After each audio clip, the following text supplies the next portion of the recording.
Provérbios capítulo 24, vamos ler dos versículos 23 até o 34.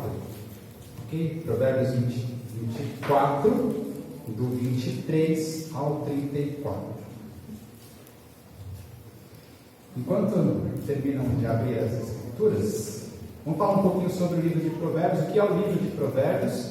O livro de Provérbios é um compilado de provérbios, como a própria palavra diz, e nós daqui a pouco já vamos entender melhor o que é um provérbio, mas são ditos de sabedoria que foram escritos em grande parte pelo rei Salomão. Lembra do rei Salomão? Um dos maiores reis de Israel, filho de Davi, um homem sábio, um homem que pediu sabedoria a Deus, recebeu a sabedoria de Deus e, num determinado momento da sua vida, começou a escrever provérbios dessa sabedoria. A ideia é que ele ensinasse ao seu filho, e primeiramente os provérbios foram escritos para o seu filho, e seus filhos, mas especialmente para aquele filho que assumiria o reinado de Israel. A ideia era preparar o rei segundo o coração de Deus.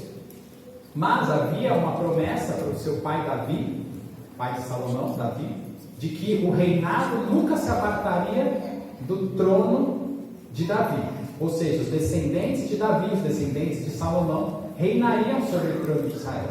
E nessa expectativa, havia uma expectativa messiânica, ou seja, o Messias, o prometido, o ungido, viria em algum momento para reinar sobre toda a terra e trazer salvação a toda a terra. Então, os provérbios de Salomão, eles não são apenas na expectativa de um bom rei, mas também na expectativa do grande Messias, que deveria ter o caráter de Deus.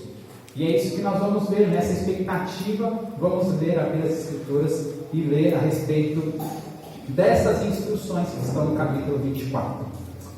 Vamos ler? Capítulo 24, versículos 23 a 34. Acompanhe comigo aí na sua Bíblia ou no seu aplicativo.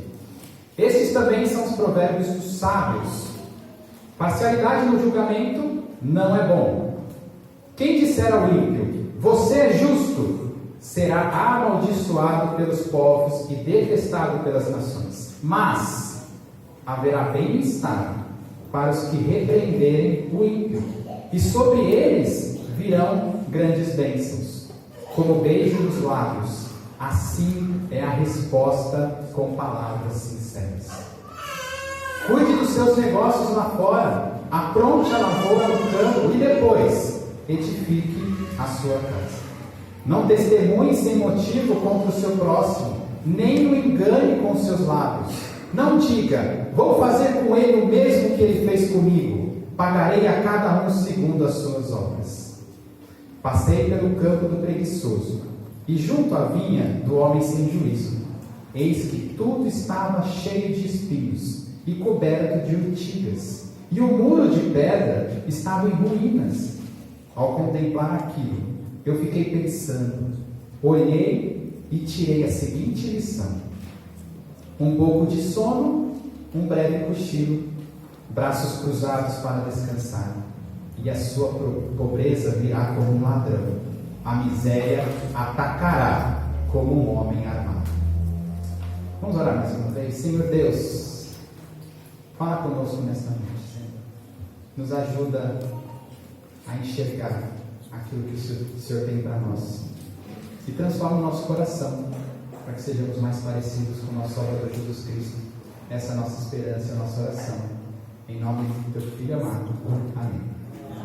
Amém. Nós vamos ver então esse texto à espera do justo juiz, que restaure o reino apesar da resistência.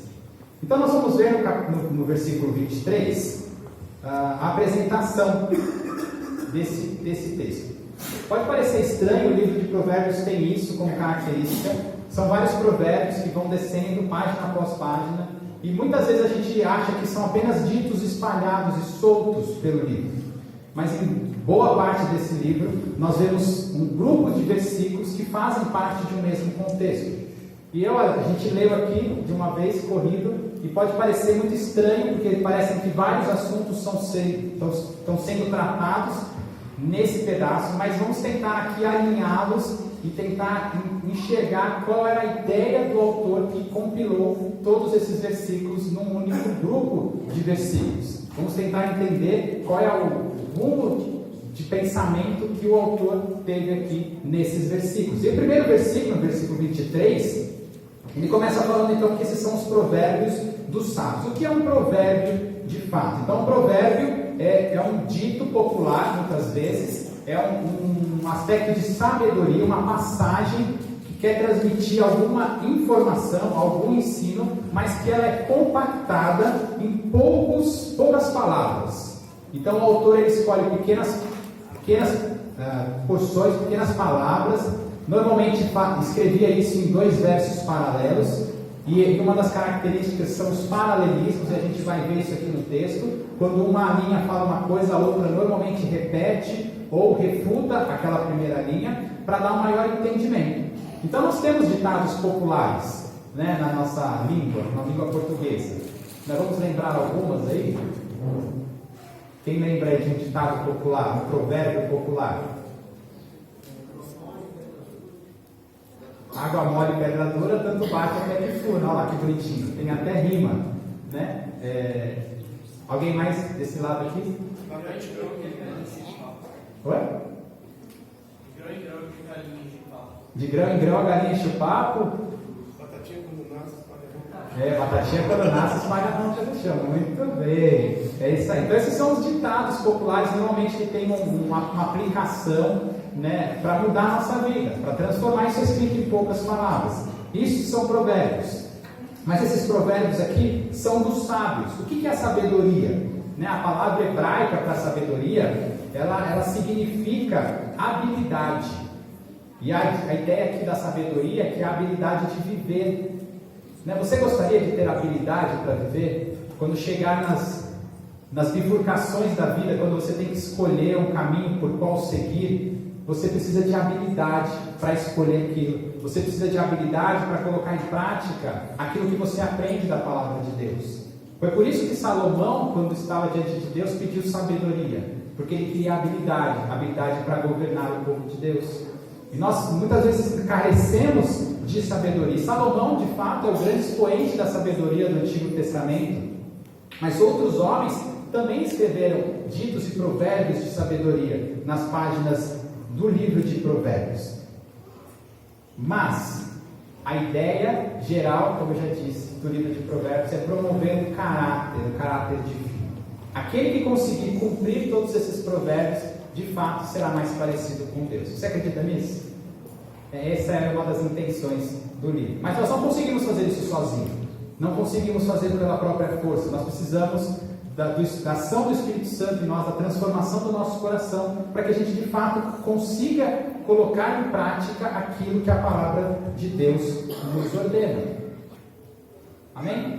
Amém. Vamos lá. Dito isso, vamos para a parte B desse versículo 23, porque agora de fato ele vai começar então com esses provérbios. Então, versículo 23, a parte B, nós vamos ver então a primeira instrução: parcialidade no julgamento não é bom. Parcialidade no julgamento não é bom. O que é parcialidade no julgamento? Primeiro, o que é um julgamento? É quando nós temos uma causa que precisa ser decidida, nós temos um advogado que depois ele vem dar uma palestra sobre julgamento. Mas, simplificando, julgamento é quando você tem uma causa que você precisa definir quem é o culpado, quem é o inocente, né? E definir as punições, as penas para um lado ou para o outro, ou a absolvição daquele indivíduo. Nós temos julgamentos informais, e é para isso que existe o direito, para decidir sobre causas, e a vida humana sempre teve que decidir sobre quem está certo e quem está errado. Moisés tinha que decidir quem está certo e quem está errado. Salomão teve que decidir quem estava certo e quem estava errado. E você, mãe e pai, também tem que julgar na sua casa, quando seus filhos brigam, quem está certo e quem está errado. Então, julgamentos fazem parte da nossa vida. E aqui, a instrução do sábio é que nós não podemos ser parciais no julgamento. Eu sei que lá no Novo Testamento está escrito, lá em Mateus capítulo 7, não julguem para não ser julgados, né? Isso está escrito lá. E tem muito crente que diz assim: então, não, eu sou crente, eu escutei a palavra de Jesus, eu não posso julgar. Será que era isso que Jesus estava querendo dizer lá? Provavelmente não, porque em muitos outros lugares das Escrituras nós somos levados a fazer julgamentos se as coisas estão certas ou erradas, se as pessoas são ímpios ou elas são justas. São decisões que nós devemos ter para nós mesmos. O que Jesus estava combatendo lá no Novo Testamento, lá em Mateus 7, era que nós não devemos fazer um julgamento severo sobre as coisas, porque nós não conhecemos a intenção dos corações, mas nós somos levados em toda a Escritura a definir se alguma circunstância ela é boa ou ela é errada. Nós precisamos, de frente para pregadores, por exemplo, das Escrituras, ver se aquilo que está sendo pregado de fato vem de Deus ou vem de falsos mestres, né? Então, em vários casos das Escrituras nós temos essa instrução. O fato aqui é que a parcialidade seria o quê? Seria pender mais para um lado. Imagine um pai que acha que sempre um filho é que está certo. Será que vai dar coisa boa nisso? Não, porque sempre os dois erram, né? E nós precisamos ter cuidado com esse tipo de julgamento. Então, a ideia da parcialidade era que, independentemente das provas que são apresentadas, o juiz, aquele que está sendo obrigado a julgar, ele definiria para o lado errado.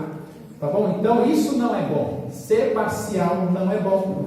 Mas por que isso não é bom? Porque afronta, em primeiro lugar, o caráter de Deus.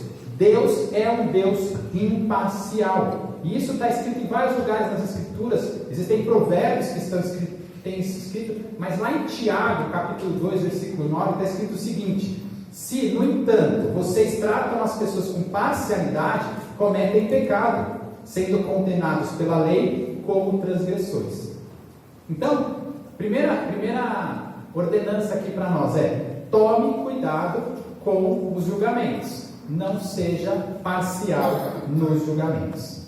Então, a primeira indicação para nós aqui é que nós devemos tomar cuidado com isso e buscarmos um julgamento imparcial. Tá bom? Nós devemos dizer sim, sim, não, não. Devemos olhar para cada um de acordo com as circunstâncias, usando um óculos das Escrituras, que nos ajudem a enxergar o que é certo e o que é errado. Tá bom? Continuando, até nessa tocada aqui do julgamento, nós vamos para o versículo 24, que vai falar sobre o julgamento.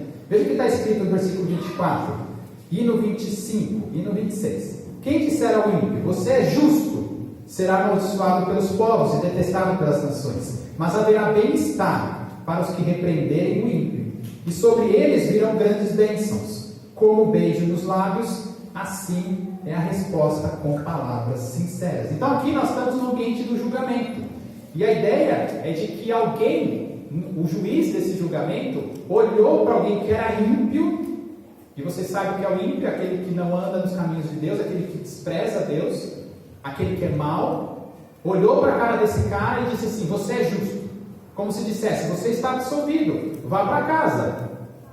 Nós brasileiros conhecemos bem isso, né? Porque a justiça brasileira é bem parecida com isso. Pega o bandido lá e fala: não, você não tem problema. O cara roubou milhões lá de uma empresa estatal, fala: não tem problema nenhum, vai para a rua, vai ter sua vida normalmente, pode se reeleger, pode prestar concurso de qualquer âmbito, não tem nenhum problema. A nossa justiça brasileira é assim, muitas vezes ela é parcial, mas aqui nós estamos vendo então a ideia de alguém que olha para o ímpio e diz que ele é justo. Isso tem consequências? Sim, olha no texto aí, diz que a consequência de alguém que faz isso é que essa pessoa será amaldiçoada pelos povos e pelas nações, detestado pelas nações, ou seja, a própria humanidade odiará esse camarada que é parcial nos julgamentos. Então veja que, por falta de sabedoria, uma pessoa que faz um mau julgamento recebe uma consequência. Mas no versículo 25 nós vamos ver o contrário disso, dizer que repreender o ímpio, ou seja, pegar o mesmo ímpio e olhar e repreender e dizer: você está errado, o que você está fazendo é errado, você está em pecado. O que acontecerá com essa pessoa? Acontecerá o que está escrito no versículo 26: haverá grande bem-estar, e sobre eles virão grandes bênçãos. Então no versículo 25 vimos aquele que diz para o culpado: não, está tudo bem com você, pode ir embora para casa. No versículo 24 a gente vê isso, né? Alguém absolvendo o injusto. E no versículo 25 a gente diz alguém condenando o injusto. Isso está certo. Isso é bom. Ser imparcial é bom. É mandar o criminoso para a cadeia. É condenar o pecado. E aí diz então a palavra que virá sobre ele, sobre este que repreende o ímpio, grandes bênçãos. E virá da onde? Veja que interessante, que no versículo que condena o parcial, o versículo que condena aquele que é parcial no julgamento, a condenação vem das próprias pessoas. Mas aquele que é imparcial no julgamento receberá bênçãos. De onde será que virá? E nós vamos ver aqui nesse texto que parece que tem um sujeito oculto que derrama bênçãos e condenações, mas que não está descrito no texto. Mas esse é o texto sagrado, esse texto é o texto que fala sobre Deus. E nós podemos tirar uma seguinte conclusão: aquele vai receber as bênçãos de onde? Dos céus. Porque Deus se agrada daqueles que são imparciais. E se você for imparcial no julgamento, Deus vai te abençoar. É isso que o texto está querendo dizer: tratar o justo como justo e tratar o injusto como injusto. Nós podemos lembrar lá no Novo Testamento, no capítulo 23 de Mateus, Jesus estava na sua última semana aqui na terra, e Jesus entrou em vários embates contra os religiosos daquela época, contra os fariseus, contra aqueles homens que diziam ser portadores da palavra de Deus, mas que pregavam fardo, canseira, leis e mais leis para o povo. Leis que não estavam escritas na Bíblia, mas eram leis de homens, leis de tradição, que sobrecarregavam aqueles homens e afastavam aqueles homens e mulheres dos caminhos de Deus. Quando Jesus esteve no templo naquela última semana do seu ministério, ele fez o quê? Ele repreendeu aquelas pessoas. Ele disse: vocês são raça de víboras. Ai de você, fariseu. Ai de você, escriba, mestre da lei. Vocês vão tudo para o inferno, porque vocês estão desencaminhando o povo de Deus para longe de Deus, à espera do justo juiz.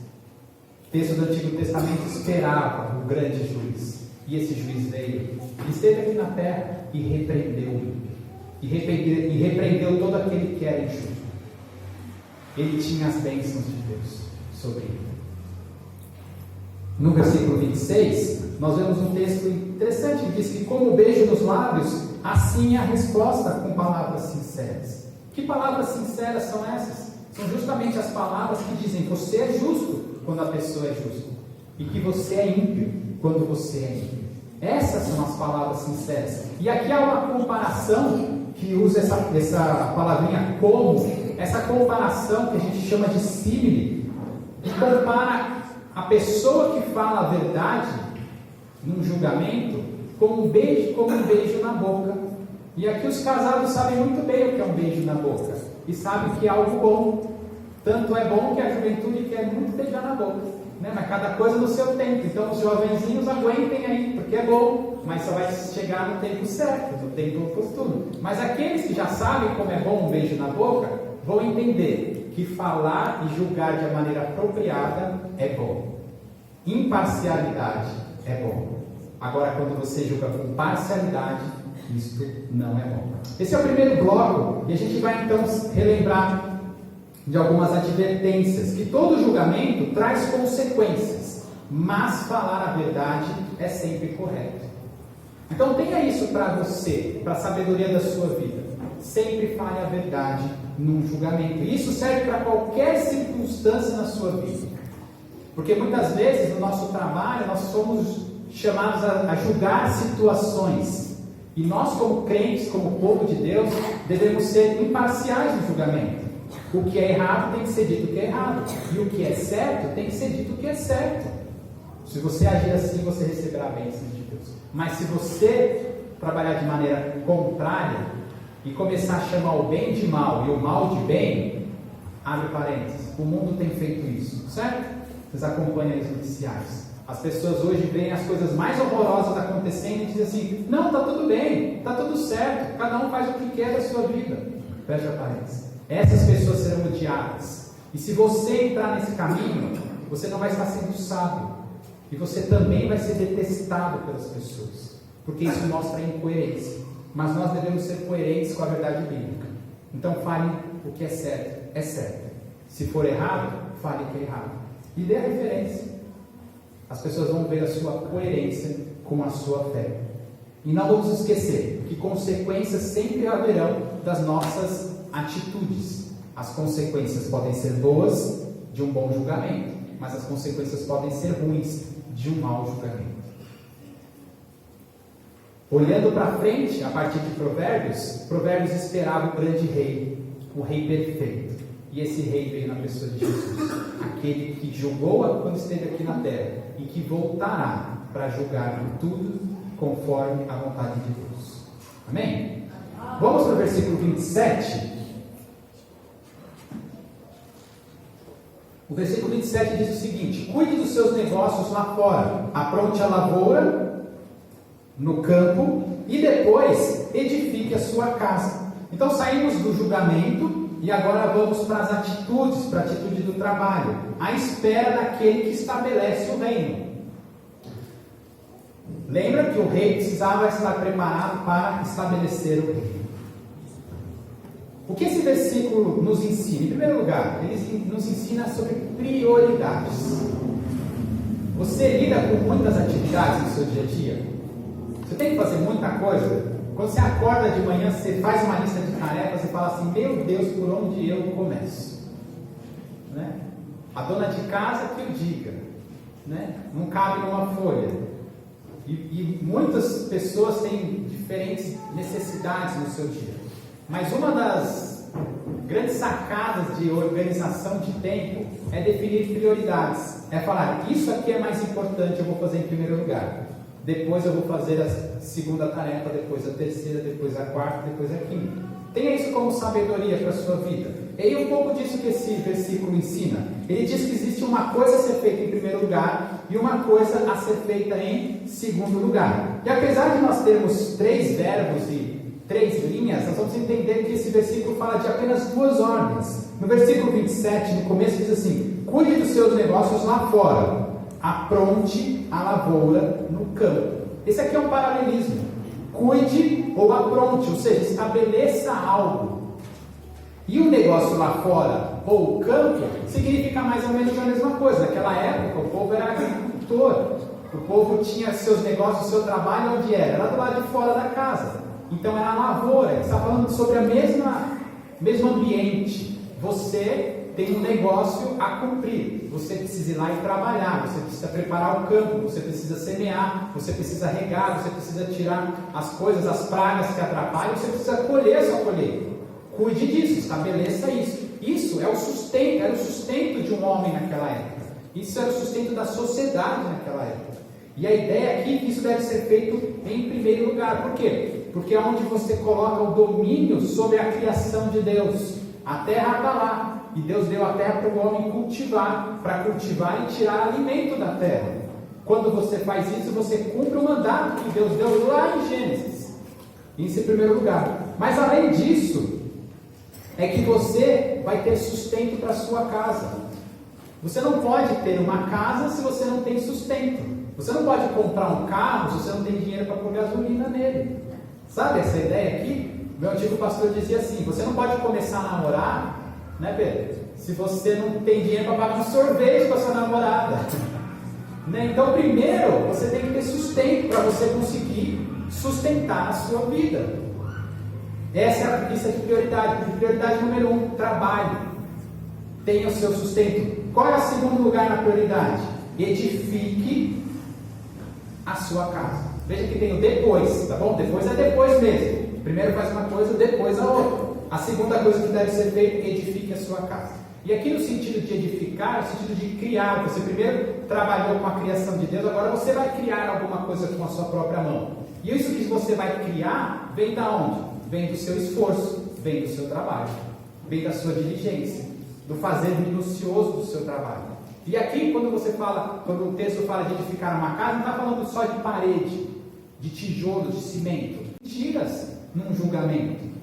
E lembra que esse julgamento pode ser num tribunal oficial, mas pode ser na sala da sua casa, onde você tem que decidir entre qual filho está certo. Talvez você, como chefe da sua empresa, talvez tenha que decidir qual empregado está trabalhando pior. Ou talvez na sua família, seus parentes estão brigando, talvez você tenha que tomar posição. Não entre se você não tiver motivo para entrar nesse julgamento. Tome cuidado. Por quê? Porque isso vai trazer consequências. A gente vai ver mais para frente a consequência disso. Mas, no versículo 29, há um outro cuidado. O cuidado da vingança. Não queira se vingar do seu próximo, dizendo: vou fazer com ele o mesmo que ele fez comigo. Pagarei cada um segundo as suas obras. E aqui, nós podemos lembrar até lá do Antigo Testamento, do Pentateuco, da lei de Moisés, onde havia assim a lei, olho por olho, dente por dente. Lembra disso? A lei de Talião, conhecida como lei de Talião, onde você dá para a pessoa o mesmo que você recebeu. Mas depois Jesus vai desconstruir isso e dizer: não faça isso. Não faça olho por olho, dente por dente. Você não deve julgar dessa maneira. O único que pode julgar dessa maneira é Deus. O nosso papel, muitas vezes, quer ser o de juiz supremo do universo. Mas a palavra de Deus vai dizer em vários textos, em Provérbios, em Levítico, também lá em Romanos, dizendo que a vingança pertence ao Senhor. Então nós não somos juízes sobre as outras pessoas. E muitas vezes, num julgamento, nós queremos se vingar da pessoa. Muitas vezes queremos entrar, inclusive, num julgamento para se vingar de outra pessoa. Esse não é o nosso papel. Esse não é o nosso papel definitivamente. Mas é interessante olhar para a vida de Jesus. Porque a vida de Jesus vai mostrar o quê? Que pessoas quiseram dar falso testemunho contra ele. Quando nós vemos lá o julgamento de Jesus na casa de Caifás, vamos ver que os fariseus, os mestres da lei, procuraram pessoas que quisessem testemunhar sem motivo contra Jesus. E não achavam ninguém, até que em determinado momento acharam alguém que falou assim: eu escutei ele falando que vai reconstruir o templo em 3 dias. Então vem cá, vem entrar aqui, invada o nosso julgamento para dar um falso testemunho contra Jesus. Então aquele rei, que deve ser um justo juiz, aquele rei que tem que estabelecer o reino, ele passou por isso. Ele cumpriu em todas as coisas o que Provérbios diz, mas ele sofreu as consequências de uma língua enganosa. E mais do que isso, ele sofreu a vingança, porque esses homens corruptos dos tempos de Jesus queriam se vingar dele, porque ele pregava como quem tinha autoridade, e ele amava as pessoas, ele perdoava os pecados, e perguntava: quem é esse que quer perdoar pecados? Muitas vezes Jesus confrontou aqueles homens, e contou parábolas muito duras, e esses homens queriam matar Jesus, eles queriam se vingar, e eles estavam prontos a dar falso testemunho, e a passar por cima de todas essas instruções, para matar o rei que estava chegando aqui na terra. Qual é o cuidado que nós devemos ter? Cuidado com a língua. Cuide das palavras que você desfere contra outras pessoas. Mas acima de tudo, cuide do seu coração. Porque esses 2 versículos tratam mais do que da língua, tratam do nosso coração. À espera do rei, do justo juiz que vai governar a terra, muitas vezes o nosso coração é enganoso. E por meio das palavras a gente consegue investigar o que está no nosso coração. E muitas vezes numa discussão na nossa casa, o problema não é o outro, mas sim o nosso coração. Porque muitas vezes, como disse Jesus, você dizer para o seu irmão: você está louco? Mostra que o seu coração quer matar o seu irmão. Esses dois versículos tratam do coração do homem. E a sabedoria não está apenas na atitude daquilo que falamos ou fazemos, mas sim também naquilo que sentimos e como reagimos às situações da nossa vida. Nós devemos lembrar que Deus está sempre no controle. A vingança pertence ao Senhor. Jesus, quando estava sendo julgado, quando estavam mentindo sobre ele não se desesperou. Ele não gritou, ele não levantou a voz, ele não esperneou, ele não apelou para o STF, porque ele sabia que a vingança pertence ao Senhor. E muitas vezes nós, quando passamos por injustiça, quando somos difamados, quando pessoas querem fazer o mal para nós, nós queremos os nossos direitos. Nós levantamos, colocamos o dedo em rístico no nariz da pessoa e queremos nos defender. Mas nós precisamos saber da sabedoria que há em seguir a palavra de Deus e deixar o julgamento final para o Senhor, porque Ele vai saber julgar todos aqueles que fizeram bem ou que fizeram mal. As consequências sempre vêm de Deus, a vingança vem de Deus. Nós não precisamos tomar a frente de Deus, e foi isso que Jesus fez. Ele passou por um julgamento injusto, apesar de ser o justo juiz, e se aquietou, sabendo que Deus estava no controle. Mas aí nós vamos para a última parte do texto, que agora voltamos mais uma vez para o assunto do trabalho. Então veja como esse texto fala sobre julgamento e trabalho, julgamento e trabalho. Julgamento positivo, trabalho positivo. Julgamento negativo, e agora o que vem? Trabalho negativo. A espera daquele que restaurará a vida. E é um grande contraste com o versículo 27. Mas agora o trecho é um pouquinho maior, dos versículos 30 a 34. Vamos ver novamente. Passei pelo campo do preguiçoso e junto à vinha do homem sem juízo. Eis que tudo estava cheio de espinhos e coberto de urtigas, e o muro de pedra estava em ruínas.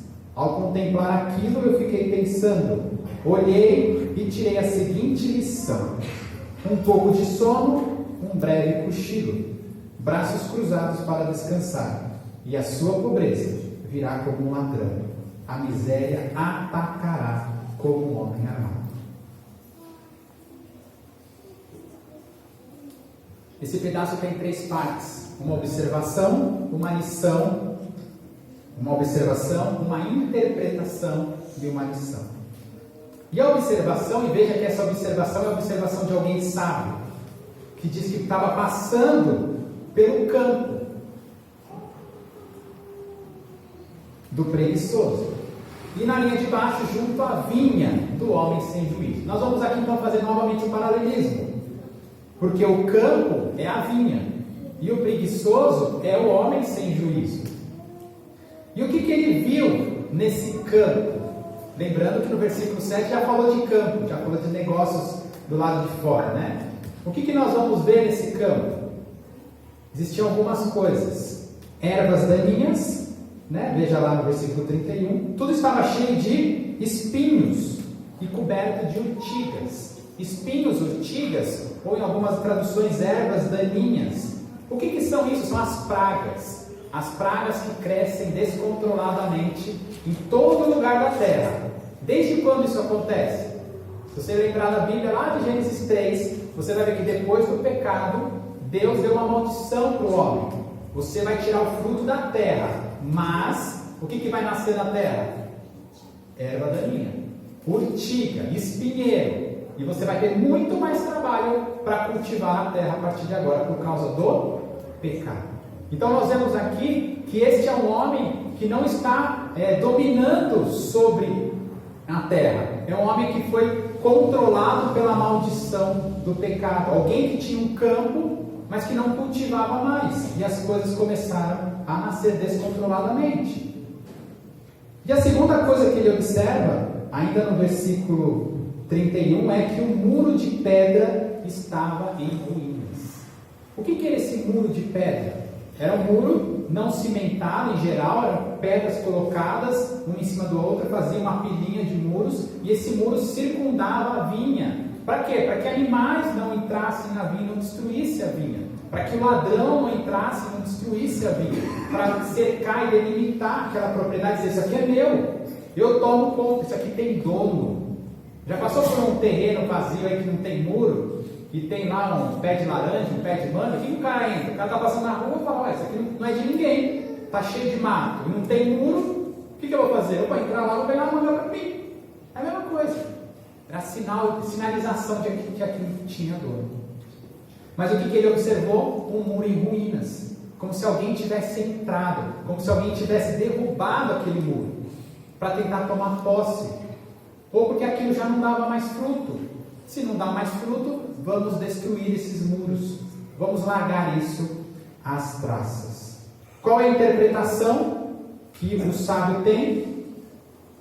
Ele olha, primeiro ele fala sobre a interpretação, né? Diz que ele contemplou aquilo e ficou pensando, olhou e tirou uma lição. E aqui é interessante a gente ver que quando a gente olha a vida dos outros, a gente consegue discernir o que é bom e o que é ruim, né? O que está sendo bem feito e o que está sendo feito de errado. Então a gente aprende com coisas. É isso que o homem estava aprendendo aqui. O que ele aprendeu? Um pouco de sono, um breve cochilo, braços cruzados para descansar. Alguém preguiçoso, alguém sem juízo, alguém que não queria trabalhar, alguém que não queria governar, alguém que não queria cumprir a palavra de Deus, alguém que queria deixar a vida me levar, alguém sem preocupação nenhuma na vida, alguém sem juízo, como o próprio texto diz, alguém que não sabe discernir que trabalhar é bom e que você vai colher frutos do seu trabalho, alguém que talvez quisesse colher frutos sem trabalhar. Este é o preguiçoso, o que rola para lá e para cá, o que não acorda quando o despertador toca, o que chega atrasado, o que é displicente das suas atividades. Esse é o preguiçoso. O preguiçoso não é elogiado nas Escrituras, mas sim aquele que é trabalhador. Mas há consequências, assim como houve consequências para aquele que é injusto no julgamento, assim como houve consequências para aquele que é bom trabalhador, assim como houve consequências para aqueles que são difamadores, também há consequências para o preguiçoso. E qual é a consequência do preguiçoso? A consequência é que a pobreza virá. É lógico, o cara não trabalha, ele vai ficar pobre. Mas como a pobreza virá? Virá como um ladrão. A miséria atacará como um homem armado. Não é que vai vir o ladrão, não é que virá um homem armado, mas isso virá como? De uma maneira que você não espera, sem marcar hora. O ladrão não marca a hora com aquele que vai ser assaltado, ele apenas aparece de repente. E aqui está dizendo algo para nós temporariamente, que se você for preguiçoso, você empobrecerá. Tome cuidado com a preguiça. Seja diligente, veja o versículo 27. O texto clama, veja o versículo 27. Estabeleça, cuide, apronte a sua lavoura. E aí você vai ter uma casa. E essa casa vai ser abençoada. Não haja displicência. Não seja preguiçoso. Mas, esse versículo vai nos remeter a um outro texto. Porque na expectativa de um rei, o texto diz que o rei não deveria ser preguiçoso. Ok. Mas tem mais do que isso nesse texto. Porque o texto de Provérbios foi escrito cerca de 900 anos antes de Cristo. Alguns até empurram um pouquinho mais para frente, talvez 700 anos antes de Cristo. Mas depois lá para os anos 600 antes de Cristo, vem um outro profeta, o profeta Isaías. Eu quero convidar você a ir lá para o livro de Isaías, no capítulo 5.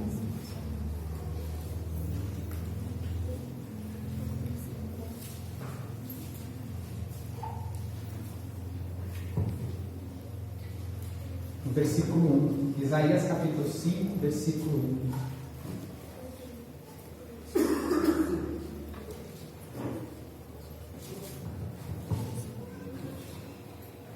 Estão aí, irmãos?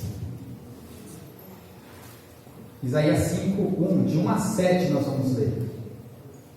Agora cantarei ao meu amado o seu cântico a respeito da sua vinha. O meu amado teve uma vinha numa colina fértil, Ele cavou a terra, tirou as pedras e plantou as melhores mudas de videira. No meio da vinha, ele construiu uma torre e também fez um lagar. E esperava que desse uvas boas, mas deu uvas bravas.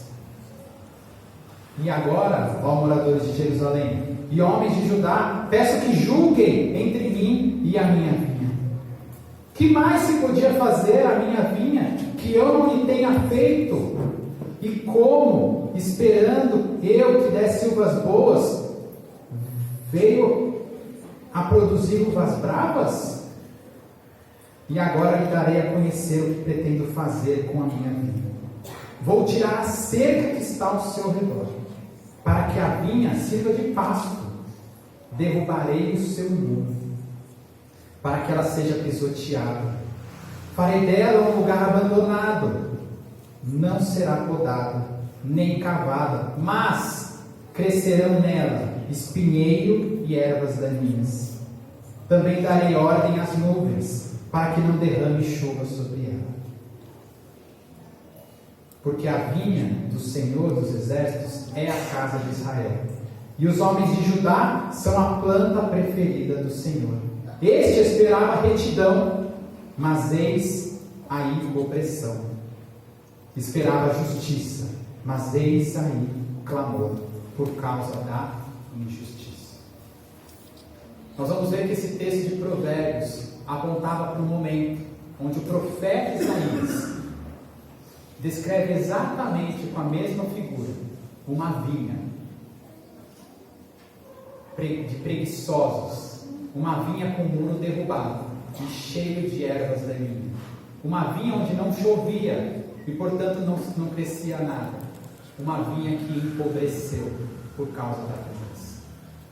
Esse texto aqui fala sobre uma condenação ao povo de Israel, um povo que foi escolhido por Deus e que recebeu as palavras de sabedoria, para que o próprio povo, por meio do seu rei, pudesse cultivar um povo que amasse a Deus, um povo que trabalhasse em prol do reino de Deus aqui na terra, um povo que fosse luz para as nações, um povo que andasse em retidão e justiça. Mas o que aconteceu com o povo de Israel? Não cumpriu a vontade de Deus. Qual era a expectativa do povo de Israel? Que viesse um rei justo, que cumprisse a justiça, dizendo: o ímpio é ímpio e o justo é justo.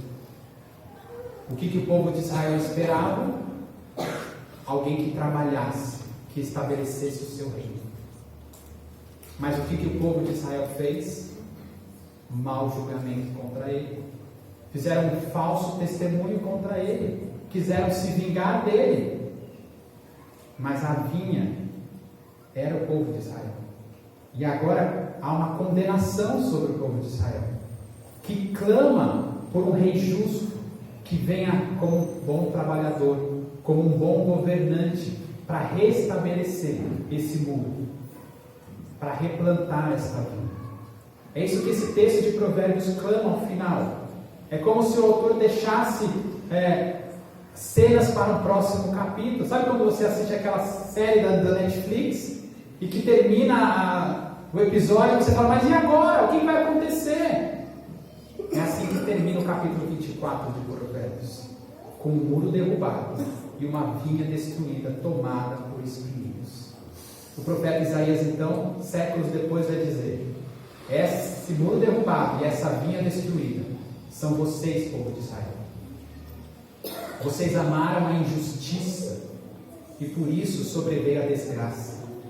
Vocês amaram a preguiça, vocês não trabalharam em prol do meu nome, e veio sobre vocês a pobreza, o cativeiro e a desgraça. Passados mais alguns séculos, veio Jesus. E Jesus é aquele que perfeitamente consegue julgar de forma imparcial. Ele é o justo juiz. Ele é aquele que repreende o ímpio com sinceridade e justiça. Nós pensamos que Jesus é apenas amor, mas ele veio também para julgar os ímpios.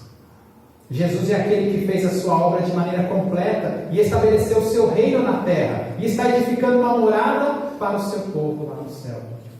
Jesus foi aquele que sofreu o falso testemunho e do qual quiseram vingar-se, querendo matá-lo. Mas acima de tudo, é Ele que pode restaurar a vinha do Senhor. Ele que pode juntar novamente um povo para o Senhor e reestruturar os muros caídos e dizer: aqui estão os limites do meu povo. Esse trecho termina ansiando pela presença de um trabalhador diligente, que restaurará o que foi abandonado por seu povo. De fato, ele veio e não foi preguiçoso como Israel. E nós agora conhecemos ele e precisamos crer nele. Hoje a igreja é o povo de Deus. Tanto os judeus que creram em Jesus, como os gentios que creram em Jesus. Nós somos o povo escolhido e cheios do Espírito Santo. Nós somos chamados a ter atitude no julgamento e no trabalho pelo reino. Assim como Israel tinha esse chamado, agora esse chamado está nas nossas mãos. Nós somos chamados a julgar e a diferenciar o ímpio do injusto. Nós somos chamados a buscar ativamente o estabelecimento do reino de Deus e da sua justiça. Porque ele mesmo disse isso no Sermão do Monte, lá em Mateus 6,33. Busquem em primeiro lugar o quê? O reino de Deus. E as demais coisas lhes serão acrescentadas. Nós devemos buscar isso antes do nosso conforto, antes da nossa própria justiça. Foi isso que o povo de Israel fez. O povo de Israel parou de olhar para a palavra do Senhor e começou a pensar na sua própria vida. O povo de Deus no Antigo Testamento, o povo de Israel, se tornou injusto. E o povo de Israel foi condenado. Eu espero que você nem eu queremos ser condenados dessa mesma maneira. Nós estamos em Jesus, mas nós só podemos dar frutos se estivermos de fato em Jesus, sendo abastecidos pela seiva do Senhor, porque essa é a videira. Lembra de João capítulo 15? Jesus é o ramo e nós somos os galhos. Amém? Dessa videira, nós somos a videira de Deus hoje. Nós fazemos parte do povo de Deus. Mas eu espero que você não queira ser como Israel, infrutífero. E por isso, eu quero trazer algumas aplicações e desafios que são mais do que temporais, mais do que lidar com preguiça, mais do que lidar com prioridades, mas aplicações que fazem diferença na nossa vida espiritual. Então, em primeiro lugar, lembre-se que nós temos consequências das nossas atitudes e da nossa fala. Mas o que esse texto deve nos levar a fazer é nos arrepender. Arrepender do quê? Do falso testemunho. Nos arrepender da maledicência. Nos arrepender da ira e da busca por vingança. Isso são traços de caráter que não fazem parte do povo de Deus. E o caminho para a correção disso se chama arrependimento, não desculpas. Eu não posso dizer: eu fiquei irado porque ele me irritou. Não, você ficou irado porque você é irado. Mas eu quis me vingar porque ele fez mal para mim. Isso não faz parte do povo de Deus. A vingança pertence ao Senhor. Se arrependa das suas más palavras, dos seus maus julgamentos. O povo de Israel não se arrependeu. Se arrependa da preguiça e do desleixo com que você trata a sua vida. Mas mais do que isso, arrependa-se da preguiça que você tem no trabalho para o reino de Deus. Porque o povo de Israel, no fim, é o preguiçoso e o homem sem juízo, que quis ficar lá em Jerusalém achando que a vida era isso: comer, beber, se satisfazer e cumprir sacrifícios religiosos, esquecendo daqueles que estavam perdidos, das nações perdidas. Nós precisamos nos arrepender da preguiça espiritual. Nós precisamos nos arrepender da preguiça que a gente tem de dedicar algumas horas para o reino de Deus, Precisamos nos arrepender de toda a vergonha e temor que a gente tem de testemunhar sobre Jesus no nosso trabalho e na nossa família. Devemos ter pena de nós mesmos por não querermos servir a igreja local. Nós temos uma videira frutífera. Nós somos a videira frutífera. Mas se você for preguiçoso, a videira vai ser destruída. Eu estou fazendo isso uma ilustração, irmãos. O Senhor nunca vai deixar a gente embora. Mas você precisa trabalhar para o reino de Deus. Segunda aplicação é que nós devemos ser justos e sinceros nos julgamentos. Porque a gente precisa diferenciar quem é ímpio daquele que é justo. Nós temos uma péssima mania como povo de Deus, de olhar para pessoas boazinhas e falar assim: ah, mas ele é bonzinho, é meu filho, mas ele é um bom homem, ele é trabalhador, ele tem a casa dele, me deu até um neto, está tudo bem com a vida dele. Não está tudo bem com a vida dele, ele está indo para o inferno. E nós precisamos aprender a fazer esse julgamento de quem é ímpio e de quem é justo. A gente precisa parar de passar a mão naqueles que estão indo para o inferno e entrar na frente dele e dizer: para, você está indo para o inferno. Olhe para Jesus, ele é o autor e consumador da nossa fé. Seja esforçado e trabalhador, lembrando que os negócios do povo de Deus estão sempre em primeiro lugar. Lembrando que o reino de Deus está sempre em primeiro lugar. E eu não estou dizendo na igreja local, irmãos. Não estou dizendo que você tem que ficar aqui 24 horas por dia, no prédio da igreja, fazendo um monte de coisa aqui, consertando coisas. Não é isso. É o reino de Deus. É mostrar para as pessoas que Deus existe. É mostrar com as suas atitudes que Deus existe. É trabalhar como missionário em tempo integral. Não importa onde você está. Que a sua boca esteja cheia de Deus, cheia da palavra de Deus. Que o seu coração transborde o amor que você tem por Jesus. Os israelitas não fizeram isso. Os israelitas louvavam a Deus apenas com os lábios, mas o coração estava longe de Deus. E por último, lembre-se das recompensas que Deus tem para você. Continue fiel às palavras de Deus. Continue fiel às ordenanças do Senhor. E confie na transformação que só o Espírito Santo pode fazer na sua vida. Porque nós precisamos de transformação. O povo de Israel também precisava de transformação. Mas nós não podemos barrar a transformação que o Espírito Santo quer fazer nas nossas vidas. Nós devemos ser cooperadores dessa transformação. Você luta com o pecado, continue lutando, continue orando. Permita que o Espírito Santo vive a sua vida. Permita que Jesus viva a sua vida. Nós precisamos de um reavivamento espiritual. Israel desprezou esse reavivamento, mas nós precisamos desse reavivamento. Nós precisamos ser uma vinha frutífera, com os muros íntegros. E Jesus veio fazer isso por nós. E nós devemos ser agradecidos por isso. Baixe sua cabeça. Senhor Deus, o povo de Israel esteve há tanto tempo, Senhor, à espera de um justo juiz que restaurasse o reino. Mas quando o Senhor Jesus veio, eles rejeitaram. Nós, Senhor, não estivemos aqui na terra enquanto Ele estava aqui. Mas hoje, ao ouvir a proclamação desse santo evangelho, nós cremos em Jesus e aprendemos que a nossa vida depende dele. Hoje nós entendemos que somos a vinha de Jesus. Sabemos que o Senhor tem trabalhado em nós para que sejamos frutíferos, cada vez mais frutíferos. Senhor, mas abre os nossos ouvidos para essa advertência. Que nós não sejamos preguiçosos, que nós não sejamos mentirosos, nem maledicentes,